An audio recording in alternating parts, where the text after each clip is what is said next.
नमस्कार साथियों। आशा और उम्मीद करता हूं कि आप एलडीसी की तैयारी बड़े शानदार तरीके से कर रहे हैं और इन क्लासेस को भी आप साथ साथ में देख रहे हो, क्योंकि ये क्लास आपके लिए बेहद महत्वपूर्ण है। कितनी क्लासेज हो चुकी हैं? 4 क्लासेज हो चुकी हैं। टोटल 15 क्लासेज आएंगी। प्रतिशत और लाभ हानि, अनुपात, समानुपात और साझा, ये क्लासेज हो चुकी है। इनका क्विक रिवीजन मैंने पूरा करवा दिया है। नए पैटर्न के जो भी क्वेश्चन है वो मैंने सारे उससे करवा दिए हैं। ठीक है, आज अपन बात करते हैं साधारण ब्याज टॉपिक की। पिछले वर्षों की मैं बात करूं क्वेश्चनों की, तो यहाँ पे 2011 में 2 क्वेश्चन पूछे गए हैं, जबकि 2016 के अंदर 0 क्वेश्चन, यानी क्वेश्चन पूछा ही नहीं गया। 2018 की फर्स्ट और सेकंड और थर्ड और फोर्थ शिफ्ट के अंदर एक एक क्वेश्चन पूछे गए हैं। तो इसका मतलब 2026 में जो आपका पेपर होना है उसमें भाई ऐसा भी हो सकता है कोई क्वेश्चन नहीं पूछे, लेकिन हो सकता है एक क्वेश्चन पूछ सकता है, मैक्सिमम 2 क्वेश्चन पूछ सकते हैं। ये क्लास आपके उन 2 क्वेश्चनों को, ये क्लास उन आपके 2 क्वेश्चनों को क्या करेगी? कवर करेगी। क्या करेगी? कवर करेगी। एक या 2 क्वेश्चनों को आराम से पूरा बढ़िया तरीके से पूरा का पूरा करवा दिया जाएगा। ठीक है, अब अपन करें स्टार्ट। आइए, ये क्वेश्चन मैंने आपको बता दिए। अब इस क्लास के अंदर कितने क्वेश्चन रखे हैं? मैंने 20 क्वेश्चन रखे हैं। सर आप कभी तो 50 क्वेश्चन रखते हो, कभी 20 क्वेश्चन। ये आपके अकॉर्डिंग रख रहा हूं। 20 क्वेश्चन मैंने इसलिए रखे हैं कि पीछे के इस तरीके से क्वेश्चन पूछे गए हैं और मैं 20 क्वेश्चनों के अंदर साधारण ब्याज का पूरा निचोड़ आपके सामने रख दूंगा। कथन कारण वाले क्वेश्चन भी, सुमेलित करने वाले क्वेश्चन भी, प्रीवियस ईयर क्वेश्चन भी, समझ आधारित क्वेश्चन, सारे के सारे आपके इसमें आ जाएंगे। अब अपन बिना किसी प्रकार से अपने समय को जाया किए हुए अपन स्टार्ट करते हैं। तो आइएगा अपन स्टार्ट करें। तो देखिए, पहला क्वेश्चन आपकी स्क्रीन पे नजर आ रहा है। ठीक है, इस तरीके से करके अपन 30 जून तक अपने पूरे पाठ्यक्रम को कवर कर लेंगे। देखिए, ये है आपका साधारण ब्याज का क्वेश्चन। ऐसा क्वेश्चन देखा है क्या? अब देखो क्वेश्चन क्या कहता है। साधारण ब्याज की मूल अवधारणा के संदर्भ में निम्न कथनों पर विचार करना है। जो कथन नीचे दिए गए हैं। पहला क्वेश्चन क्या है? साधारण ब्याज की गणना हमेशा हमेशा केवल मूलधन पर ही की जाती है। बिल्कुल। जबकि चक्रवर्ती ब्याज की किसके ऊपर की जाती है? मिश्रधन पर की जाती है। क्लियर? अब आप इसका मतलब ये सही है। ठीक है, जिस दिन राशि उधार दी जाती है और जिस दिन लौटाई जाती है, दोनों दिन समय की गणना में शामिल होते हैं। नहीं होते, एक ही दिन शामिल होता है। ठीक है, जैसे मैं बात करूं, आज दिनांक कितनी है? 21 जून। कितनी है? 21 जून है।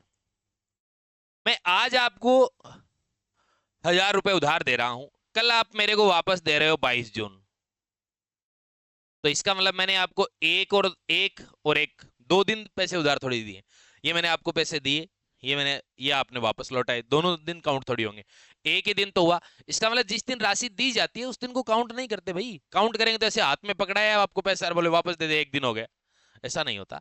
तो इसका मतलब एक ही दिन की, जो 2 दिन है ना, जिस दिन उधार दी जाती है और जिस दिन वापस आती है राशि, तो पहला दिन ये काउंट नहीं होता है हमेशा। ठीक है, अब देखो अगला। एक वर्ष के लिए साधारण ब्याज और चक्रवर्ती ब्याज का मान हमेशा बराबर होता है यदि ब्याज वार्षिक दे हो। बिल्कुल, ये बात सही है।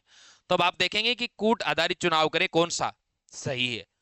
केवल 1 और 2 नहीं, 2 और 3, 2 तो होगा ही नहीं। 2 काट दो, 2 काट दो, 2 काट दो, 1 और 3 सही है। ये लो, ये होगा आपका राइट आंसर। चलो आगे आओ, अगला क्वेश्चन।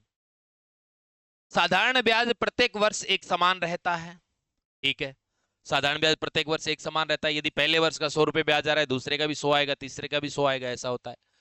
साधारण ब्याज की गणना प्रत्येक वर्ष के अंत में प्राप्त नए मिश्रधन पर की जाती है। ये बात गलत है, ये बात सही है। भाई ये बात क्या है? सही है, क्योंकि साधारण ब्याज प्रत्येक वर्ष एक समान रहता है। साधारण ब्याज की गणना प्रत्येक वर्ष के अंत में प्राप्त नए मिश्रधन पर नहीं की जाती। किस पर की जाती है? मूलधन पर की जाती है। मिश्रधन पर तो चक्रवृद्धि ब्याज की जाती है। इसका मतलब पहला ए सही है, आर गलत है। ए सही है परंतु आर गलत है, तो आपका आंसर ये सही हो जाएगा। ठीक है, चलो आगे आओ, अगला। साधारण ब्याज के सूत्रों के संदर्भ में सूची दी गई है आपको। पहली सूची दी गई 1 2 3 4, दूसरी सूची दी गई आपको 1 2 3 4, ये इस तरीके ABCD। आपको क्या करना है? मिलान करना है। मिलान कैसे करेंगे? जब मूलधन P दिया हो, मिश्रधन A दिया हुआ हो, दर R दी गई, समय T दिया गया हो।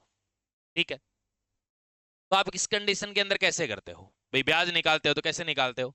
ठीक है, ऐसा ही बराबर, भाई ब्याज का सूत्र क्या होता है? पहले यदि मैं ब्याज का सूत्र लिखूं तो यही तो होता है, ऐसा ही बराबर P मूलधन R दर T समय बटे 100। यही तो अपन काम में लेते हैं कैलकुलेशन में।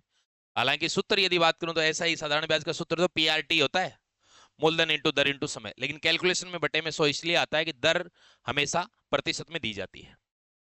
अब देखो ये है, यदि मैं ये लिखना चाहूंगा तो ऐसे ही तो लिखूंगा ए बराबर P plus P R T बटे 100। भाई मैंने क्या लिखा, मैंने लिखा मिश्रधन बराबर मूलधन प्लस ब्याज। यदि मैं एलसीएम लेता हूं तो ए बराबर 100, क्या आया 100 P plus P R T, ये बेसिक जानकारी है इस टॉपिक की। ए बराबर पी ऊपर कॉमन ले लूंगा 100 प्लस आर टी बटे 100, ये इधर आ जाएगा ए इंटू 100 बटे 100 प्लस आर टी बराबर पी, ये आ गया।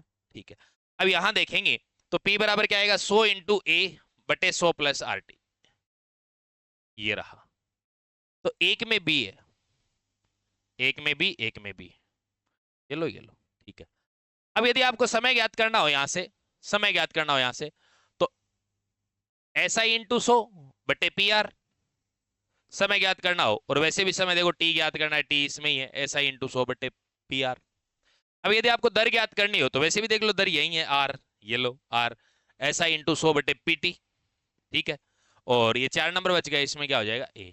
भाई मूलधन एसआई दर व समय ये दिया हुआ है, तो आप किस तरीके से मूलधन होगा वो एसआई इंटू 100 बटे आर टी, ऐसा दिया हुआ है। तो आपके एक में क्या हो जाएगा, एक में बी, एक में बी, दो में सी, दो में सी, तीन में डी और चार में ए, ये आपका राइट आंसर हो गया। चलो आगे आओ, अगला क्वेश्चन। कोई धनराशि 5% वार्षिक साधारण ब्याज की दर से 2 वर्ष में 2200 हो जाती है, वह राशि ज्ञात करो। ब्याज जानते हो गया, ब्याज हमेशा होता है आरटी, ब्याज क्या होता है आरटी, ये बात आप अच्छे से, बेहद अच्छे तरीके से आप जानते हैं, ऐसा मेरा मानना है। क्लियर।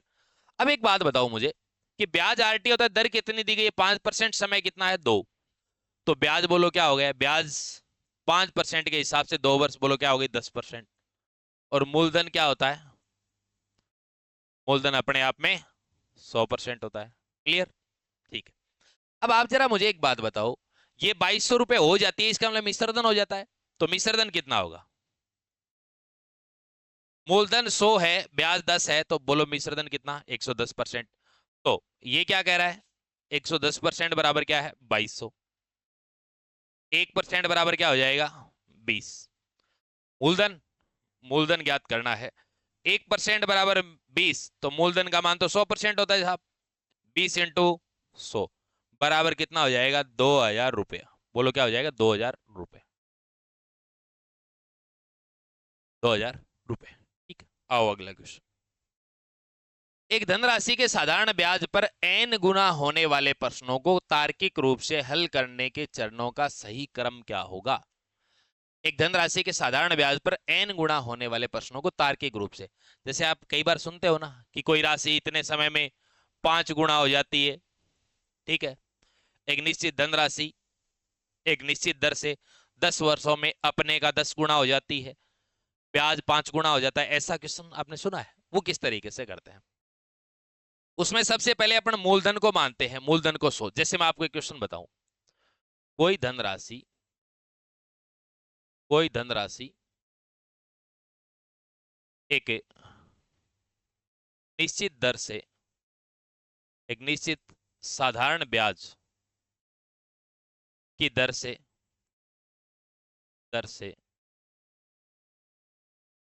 अपने का, या फिर ऐसे बोल दे स्वयं का, स्वयं का एक निश्चित दर से 5 वर्षों में, 5 वर्षों में स्वयं का 3 गुना हो जाती है, 3 गुना हो जाती है, तो दर ज्ञात करो, दर ज्ञात करो, ये मैंने क्वेश्चन ले लिया एक। ठीक, अब यदि मैं आपको ये बताऊं कि भाई कोई धनराशि है, मैंने मान लिया 100, और वो स्वयं का कितने गुना हो जाती है, स्वयं का 3 गुना, यानी 300 हो गई, ये तो क्या है मिश्रधन, और ये क्या है मूलधन। क्लियर। अब एक बात है, मूलधन से मिश्रधन बनने में दर और समय दोनों चाहिए, तो समय तो दिया है 5 वर्ष, दर आपको R% माननी पड़ेगी जो ज्ञात करनी है। आप इसको ऐसे देखेंगे तो ब्याज कितना आ गया भाई, ये 100 है और ये 300 और ये ब्याज कितना आ गया 200। तो RT बराबर 200 होता है, तो R तो R ही है, समय 5 है, 200 R बराबर भाग देंगे, बोलो कितना आ जाएगी 40%। रेट कितनी आ गई 40%।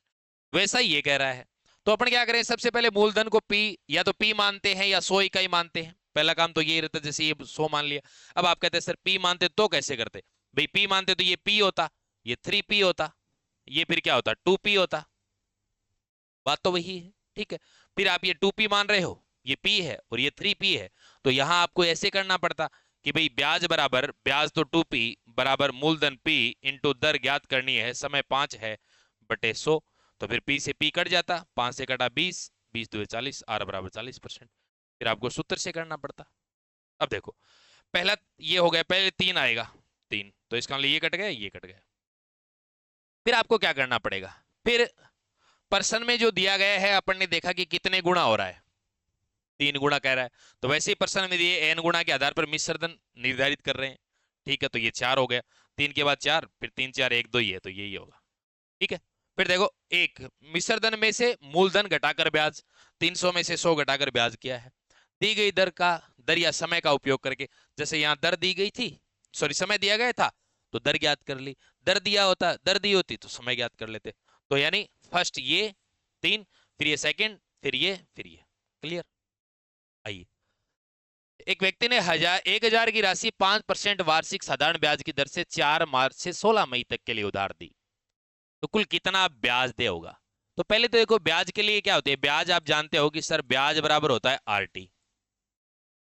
ठीक है, R तो दिया है 5% इंटू T नहीं दिया, T ये देखो यहां से निकालेंगे, 4 मार्च से 16 मार्च। अब एक बात तो मुझे, मार्च महीने में कितने दिन होते हैं, चाहे वर्ष लीप वर्ष हो चाहे साधारण वर्ष हो, यहाँ किसी वर्ष की बात नहीं की, इसने तो एक ही बात कर दिया। अब चाहे लीप ले लो चाहे साधारण वर्ष ले लो, क्यों, क्योंकि फरवरी तो शामिल है नहीं। फरवरी होती तो अपने को सोचना पड़ता है कि लीप है या साधारण वर्ष है, क्योंकि फरवरी लीप वर्ष के अंदर कितने 29 दिन की होती है, साधारण में 28 दिन की होती है। ठीक है, अब देखो मार्च के अंदर 4 मार्च को पैसे दिए हैं, तो 31 में से 4 घटाएंगे, बोलो 27 दिन बचे। अप्रैल, अप्रैल में कितने होते हैं सर, अप्रैल 30 दिन की होती है।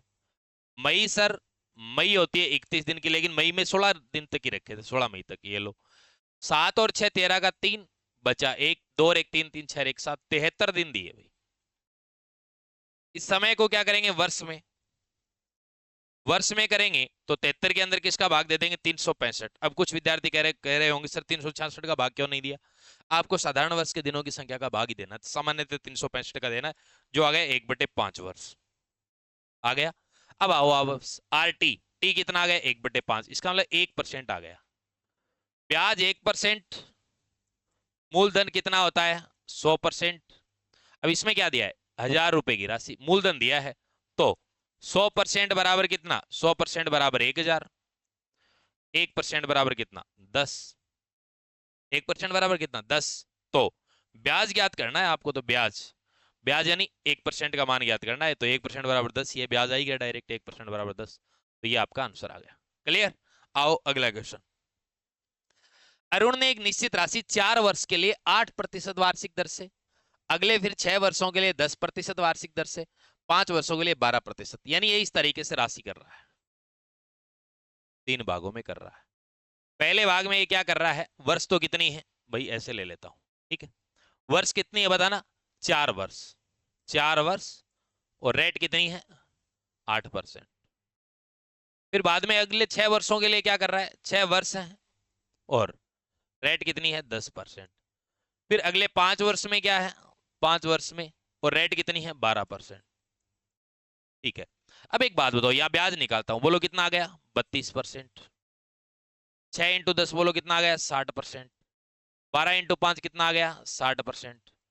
ठीक है, 60 प्लस 60 120, और 32 कितना आ गया 152%।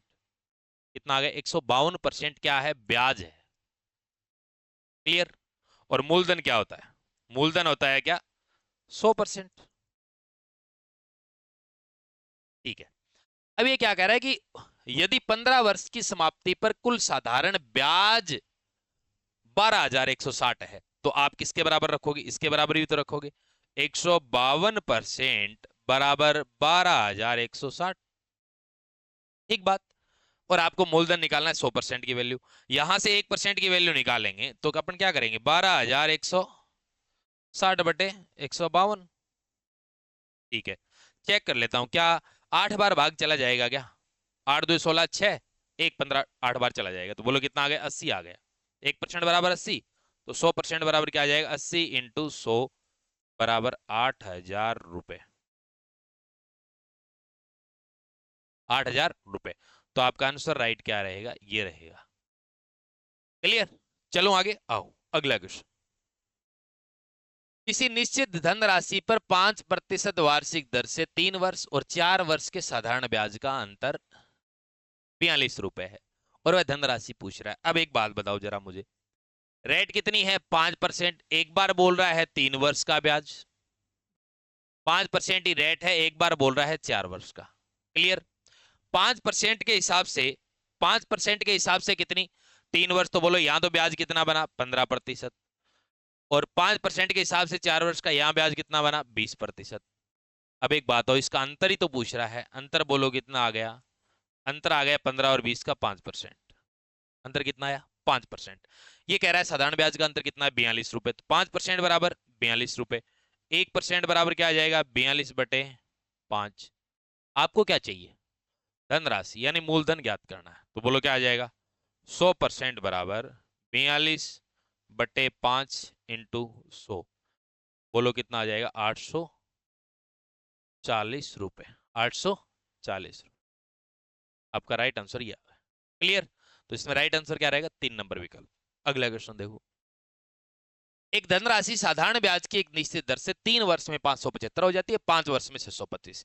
इसका मतलब ये कह रहा है, देखो यहां तक कितने हुए? 3 वर्ष हुए। ठीक है, 3 वर्ष में यहां आगे राशि कितनी होगी? 575 रुपया।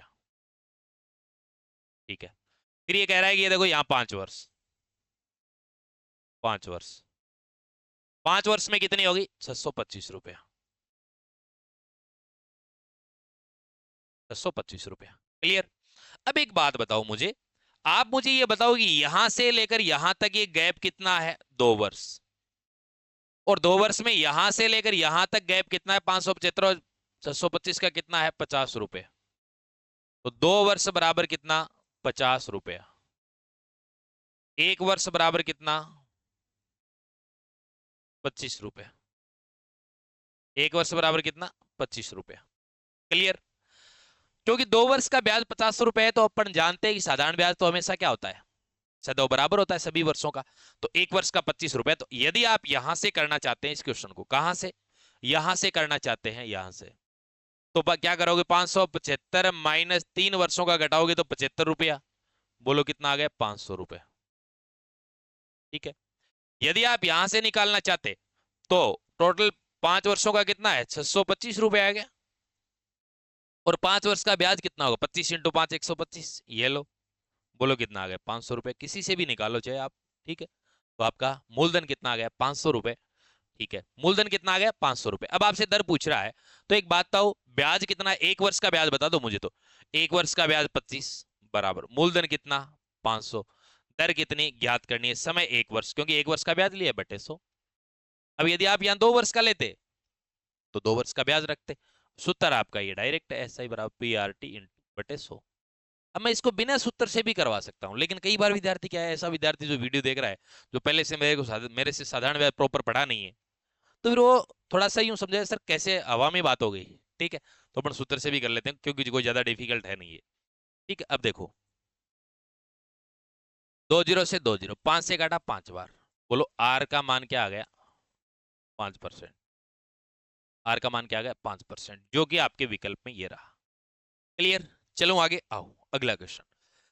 2600 रुपए की राशि को 2 भागों में इस प्रकार विभाजित किया जाता है कि पहले भाग पर 10% वार्षिक दर से 5 वर्ष का साधारण ब्याज और दूसरे भाग पर 9% वार्षिक दर से 6 वर्ष का साधारण ब्याज बराबर है। ब्याज बराबर है, और वे भाग क्रम से कौन से होंगे? अब मान लीजिए मैं कह दूं कि एक भाग ए है, एक भाग बी है। ए को बोलो कितनी? 10% वार्षिक दर से मान लेता हूं, और ये 5 वर्ष। दूसरे पे कितनी? 9% मान लेता हूं, और ब्याज कितने वर्ष का, 6 वर्ष का। यदि आप सूत्र से करते हो ब्याज बराबर है तो मूलधन ए दर 10 समय 5/100, ये किसके बराबर है, बी इंटू दर, भाई मूलधन इसका मैंने बी मान लिया दूसरे भाग का, तो दर है आप मूलधन इंटू दर इंटू समय बटे 100। ये काटेंगे तो ऐसे कट गया क्या, और भी कट रहा है क्या आगे, देख लो कट जाएगा। 2 से कट रहा है क्या, 2 से काटा 5 बार, 2 से काटा 3 बार, ठीक है। तो ये आ गया 25A बराबर कितना, 27B। ए बटे बी कर लेता हूं मैं, ए बटे बी कर लेता हूं, बोलो कितना आ गया, 27/25। क्लियर, मतलब ए को 27 मिल रहा है, बी को 25 आ गया। अब आप एक बात बताओ मुझे कि टोटल कितना है, टोटल यानी 27 + 25 ही तो होगा, यानी 52 यूनिट बराबर कितना, ये कह रहा है टोटल 2600 रुपए। तो 1 यूनिट बराबर 52 के अंदर 2600 का भाग देंगे तो 26 से काटा 100 बार, 26 से काटा 2 बार, 50 आ गए भाई। या फिर 200, 2600 के अंदर 52 का भाग देंगे तो 52 इंटू 5 260, आगे 1 जीरो 50 हो गए। तो इसका मतलब ये वैल्यू क्या है, 27 इंटू 5 बराबर 27 इंटू 50, 27 इंटू 5 135 होते, 1350 रुपए। इसका निकालूंगा तो 25 इंटू 50 बराबर 125 और 1 जीरो 1250 रुपए। अब ये क्या कह रहा है, वे भाग क्रम से हैं, बोलो क्रम से क्या है, ए को तो 1350 मिले, बी को 1250 मिले, क्रम से पूछा है।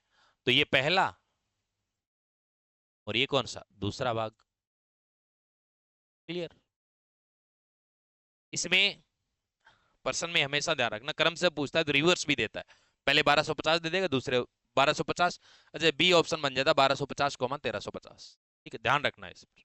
अगला क्वेश्चन देखो, साधारण ब्याज की किस्त प्रक्रियाओं में प्रत्येक वर्ष की किस्त में मूल राशि के साथ साथ साथ शेष समय का काल्पनिक ब्याज भी समाहित किया जाता है। बिल्कुल ये बात सही है, यानी ये क्या कह रहा है कि साधारण ब्याज, एक मिनट क्वेश्चन पढ़ना, साधारण ब्याज की किस्त इंस्टॉलमेंट आपको दिया हुआ है, और जब साधारण ब्याज की किस्त वाले प्रश्नों की बात करते हैं ना, साधारण ब्याज वाले किस्त वाले प्रश्नों की बात करते हैं ना, तो कह रहा है कि प्रत्येक वर्ष की किस्त में 20,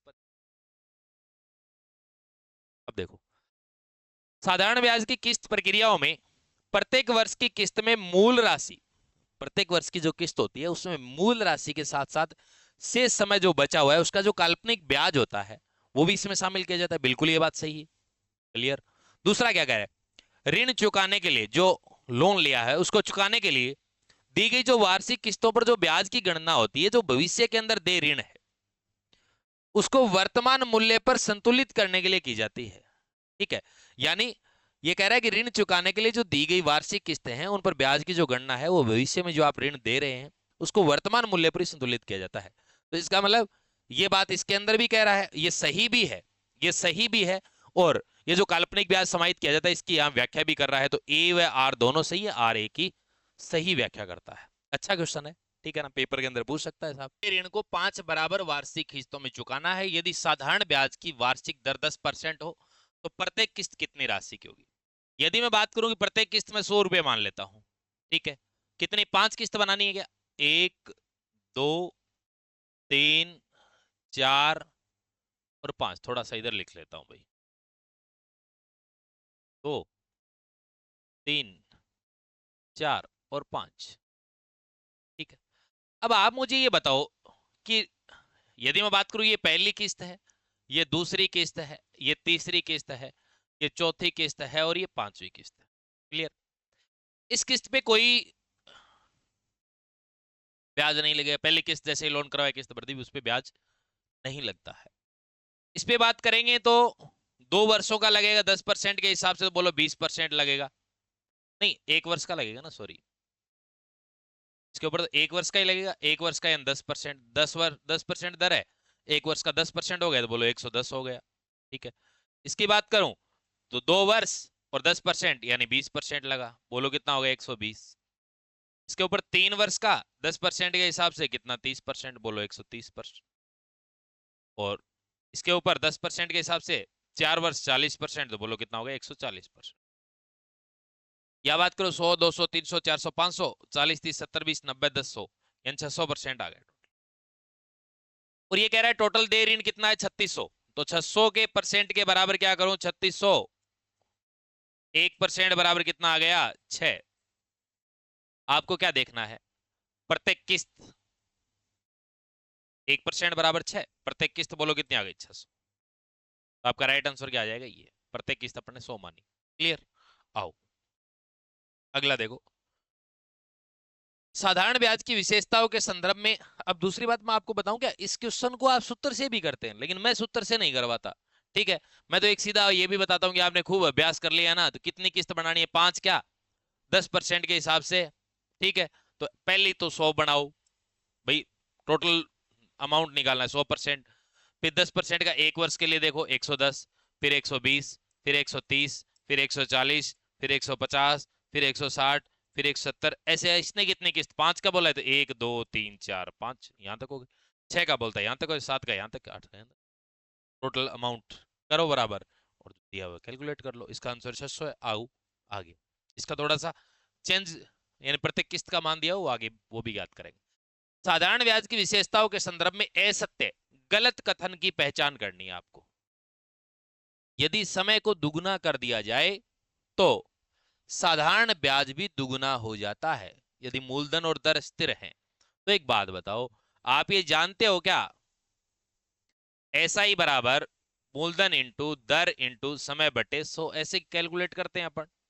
ये क्या कह रहा है साहब, ये कह रहा है यदि समय को दुगुना कर दिया जाए, समय को दुगुना कर दिया जाए तो साधारण ब्याज भी दुगुना हो जाता है जब दर व मूलधन बराबर हो। बिल्कुल, क्योंकि ये डायरेक्ट प्रोपोर्शनल होता है, यानी समानुपाती होता है। ऐसा ही तो होता है, ऐसा ही समानुपाती। इसके मतलब ये तो सही है। अगला, साधारण ब्याज मूलधन और दर के गुणनफल के व्युत्क्रमानुपाती होता है, यानी क्या बोला इसने, रिवर्स प्रोपोर्शनल। तो देखो, साधारण ब्याज होता है वो मूलधन और दर के गुणनफल के रिवर्स प्रोपोर्शनल होता है क्या, नहीं होता, डायरेक्ट प्रोपोर्शनल होता है। तो ठीक है, अब आगे देखो, तो इसका मतलब ये बात गलत है। आंसर तो आपका ये आ गया, क्योंकि इसने क्या पूछा है, इसने तो यही पूछा है कि बताओ भाई गलत कथन कौन सा है, गलत अपन ने चेक कर लिया। अगला क्या कह रहा है, साधारण ब्याज की वार्षिक दर 1% बढ़ाने पर प्राप्त अतिरिक्त वार्षिक ब्याज मूलधन के 1% के बराबर। बिल्कुल, ये बात भी सही है। यदि आप क्या करते हो, साधारण ब्याज की जो वार्षिक दर है वो 1% बढ़ाते हो, 1% बढ़ाने, एक मिनट देखो, 1% बढ़ाने पर क्या बोल रहा है, 1% बढ़ाने पर प्राप्त अतिरिक्त वार्षिक ब्याज मूलधन के 1% के बराबर होता है। बिल्कुल होता है, 1% बढ़ाएंगे तो एक मूलधन का 1% के बराबर ही होगा। व्यापारिक गणनाओं में ब्याज का आधार हमेशा वार्षिक दर के रूप में ही परिभाषित किया जाता है।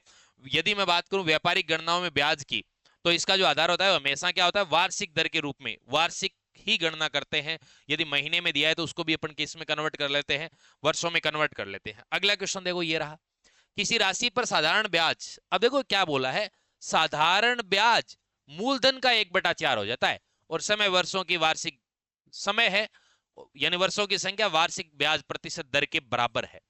यानी समय वर्षों की जो संख्या है और दर का जो प्रतिशत मान है वो बराबर है, तो आपसे पूछा है वार्षिक दर। इसका मतलब यदि मैं कहूं कि मूलधन 100 है, मूलधन 100 है, तो उसका जो ब्याज है ना, ब्याज वो इसका 1/4 हो जाता है, यानी 25। लिखा है इसने, किसी राशि पर साधारण ब्याज मूलधन का 1/4 हो जाता है। और एक क्वेश्चन मैंने करवाया था कि स्वयं का कितने गुणा हो जाती है, 3 गुणा हो जाती है। ठीक है, वो अलग क्वेश्चन था। तो यहां पर यदि मैं देखूं ब्याज 25 हो जाता है। यदि मैं कहूं दर भी R% है और समय भी R वर्ष है, या फिर आप इसे ऐसे लिख सकते हैं कि समय भी T% है, सॉरी दर भी T% है, समय T वर्ष है, यानी दोनों जगह या तो RR लो या दोनों TT लो। ऐसा क्यों हुआ, क्योंकि न्यूमेरिकल वैल्यू इनकी इक्विवेलेंट है।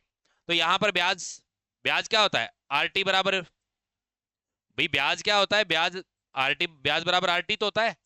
अब RT की जगह दोनों दोनों सेम सेम रखने, तो R इंटू आर रखो, R², ब्याज आपको 25 दिया हुआ है, R बराबर कितना आ जाएगा 5%, 5%। यदि मैं कहूं कि दर 5%, यानी दर तो कितनी है साहब, आप कहो सर दर तो 5%। ठीक है, यदि आपसे पूछ ले समय, समय पूछ ले, तो समय आप क्या बोलोगे, 5 वर्ष, ये आएगा। आपसे ब्याज की दर पूछिए 5%, यदि समय पूछता तो 5 वर्ष हो जाती। चलो अगले क्वेश्चन में आओ। अगला क्वेश्चन ये रहा, क्वेश्चन है 5,000 की वार्षिक किस्त 3 वर्ष के लिए दे है, 10% वार्षिक साधारण ब्याज की दर से दे हो, तो कुल देय ऋण ज्ञात करने की प्रक्रिया के चरणों में किस तरीके से करेंगे। तो पहले सबसे पहले क्या करते हो, 5,000 है तो प्रत्येक किस्त 100% मान रहे हो, तो 100% के बराबर क्या करोगे 5,000। ये तो पहला क्वेश्चन हो, पहला स्टेप हो गया।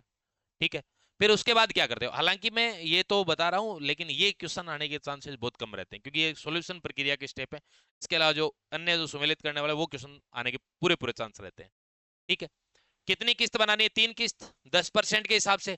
तो पहली 100% बनी, दूसरी 110 बनी, तीसरी 120 बनी, बन गई। ये टोटल 330% हो गया। ठीक है, अब आपको दिया है इसके बराबर, तो 100% बराबर 5,000, 1% बराबर कितना आ जाएगा 50। टोटल ऋण निकालना है तो 330 इंटू क्या कर दो 50 कर दो, जीरो जीरो, 5 दिए 15, 5 5 दिए 15, 16, 16,500 टोटल ऋण है। अब ये कह रहा है कैसे करेंगे, तो भाई पहला स्टेप तो ये लेंगे, 5,000 मानेंगे, तो 2 स्टेप आ गए, 2 नंबर ये कट गए, ये कट गए। फिर उसके बाद ये जो प्रतिशत मान है ये निकालेंगे। ठीक है, ये आ गया, तो ये कट गए, यही हो गया फिर आंसर। फिर प्राप्त कुल 330% का वास्तविक मूल्य ज्ञात करेंगे, फिर कुल देय ऋण आ जाएगा। देखो ये कुल देय ऋण आ गया। क्लियर, पहला स्टेप ये, दूसरा ये। ठीक है, और तीसरा क्या है, 330% का वास्तविक मूल्य ज्ञात किया, और कुल देय ऋण ये आ गया। क्लियर, तो आपका आंसर ये हो जाएगा, ये विकल्प। अगला क्वेश्चन देखो, 500 का 2 वर्ष का दो भिन्न बैंकों से प्राप्त साधारण ब्याज, प्राप्त क्या है, साधारण ब्याज का अंतर 2.50 रुपया है, उनकी ब्याज दरों का अंतर क्या होगा। ये पूछा है आपसे, ब्याज दरों का अंतर क्या होगा, ये आपसे पूछ रहा है, तो कैसे करेंगे। देखो 1 मिनट भाई रे, बारंबार फोन क्यों। अब देखो, 500 रुपए का 2 वर्ष का दो भिन्न बैंकों से प्राप्त साधारण ब्याज का अंतर 2.50 रुपया है, ब्याज दरों का अंतर। बेसिक भी बताता हूं, सीधा कॉन्सेप्ट भी बताता हूं। मैं कह दूं भाई दो भिन्न बैंक हैं, उनके लिए मूलधन 500 है, वर्ष भी दो ही है, लेकिन जो दर है ना वो एक तो R1 है और एक R2 है। यदि मैं कहता हूं भाई मूलधन पहले ब्याज निकालूं, मूलधन इंटू दर इंटू समय 2/100, दूसरा ब्याज निकालो मूलधन इंटू दर इंटू समय 2/100, और इनका अंतर कितना है 2.50। ठीक है, साधारण ब्याज, ये भी ब्याज, ये भी ब्याज, इनका अंतर। अब देखो, 2 जीरो काट दिया, 2 जीरो से 2 जीरो काट दिया, यहाँ क्या आएगा 5 2 10, 10 ब्रेकेट में आ गया R1 और माइनस R2 बराबर 2.5 या 2.50 लिख दो। R1 माइनस R2 बराबर, इसके अंदर भाग देंगे 2.50 के अंदर 10 का भाग देंगे, तो ये यहाँ आ जाएगा 0.25, 0.25 पर। ये आ गया आपका आंसर। यदि आप और डायरेक्ट तरीके से करते हैं, तो अपने को पता है कि 500 रुपए के बराबर क्या होता है, मूलधन है तो ये तो 100% हो गया। ठीक है, 1 रुपए के बराबर निकालेंगे तो बोलो क्या आ जाएगा 100/500%, यानी 1/5% आ गया। और ये कहता है 2.5 रुपए के बराबर बताओ, यानी 2.5 रुपए के बराबर, 2.5 रुपए के बराबर निकालेंगे तो 1/5 इंटू 2.5 भाग देंगे तो 0.05, यानी 0.50% आ गया। ठीक है, आप तो कहो इस तरफ आंसर ए होना चाहिए, नहीं, ये कितने का है, ये 2 वर्ष का है, 2 वर्ष का दरों का अंतर है, तो 1 वर्ष का निकालेंगे, बोलो क्या 0.50/2, 0.25। ये मैं हमेशा मैं इस तरीके से करवाता हूँ। अब हो सकता है कोई नए विद्यार्थी देखे तो ये बात पल्ले नहीं पड़े पहली बार, तो आप तो बेसिक तरीके से कर लेना, आंसर बी होगा। अगला क्वेश्चन देखो, गोपाल ने 5,000 की राशि का कुछ भाग 4% और शेष भाग 5% वार्षिक दर से, वार्षिक साधारण ब्याज की दर से उधार दिया, 2 वर्ष बाद उसे कुल 440 रुपए प्राप्त हुए। एलिगेशन से कर सकते हो। देखो, एक भाग दे रहा है वो 4% पर, कुछ बचा हुआ भाग दे रहा है वो 5% पर। ठीक है, all over, all over percent नहीं दे रहा ये, लेकिन ये कह रहा है 2 वर्ष बाद उसे 440 रुपए इसके ऊपर मिलते हैं। तो एक बात बताओ, 440 रुपए ब्याज मिलता है क्या, कितने पे, 5,000 पे, और समय कितना 2, दर कितनी R/100, यहां से दर निकाल दो ऑल ओवर, 2 जीरो से 2 जीरो, 1 जीरो से 1, ये क्या है 5 2 10, 44 के अंदर 10 का भाग देंगे तो 4.4% आ जाएगी दर, ये ऑल ओवर दर आ गई, तो ये यहां रख दो 4.4। अब कैसे करोगे, अब देखो 5 का और 4.4 का अंतर क्या आएगा 0.6 आएगा, 4 और 4.4 का अंतर क्या आएगा? 0.4 आएगा। दशमलव हटा दो, दशमलव हटा दो, सरल करूंगा तो 2 से काटा 3 बार, 2 से, यानी 3:2 में वो राशि बटेगी। 3 और 2 टोटल 5, 5 यूनिट। ऊपर टोटल राशि कितनी कह रहा है? 5000। एक यूनिट बराबर कितनी आ जाएगी? एक यूनिट बराबर 1000। ये कितनी आएगी? 3000 रुपया। ये कितनी आएगी? 2000 रुपया। क्लियर? आपसे क्या कह रहा है? 4% पर, 4% पे 3000, 4% पे 3000। क्लियर? आगे आओ, अगला क्वेश्चन देखो।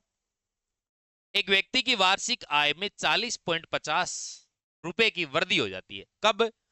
जब साधारण ब्याज की वार्षिक दर 6.5 से 8% बढ़ जाए। मतलब इसका जो गैप है ये कितना आ रहा है आपको? इस तरीके तो 1.5% बढ़ रही है, तो 1.5% के बराबर ये 40.50 रुपया।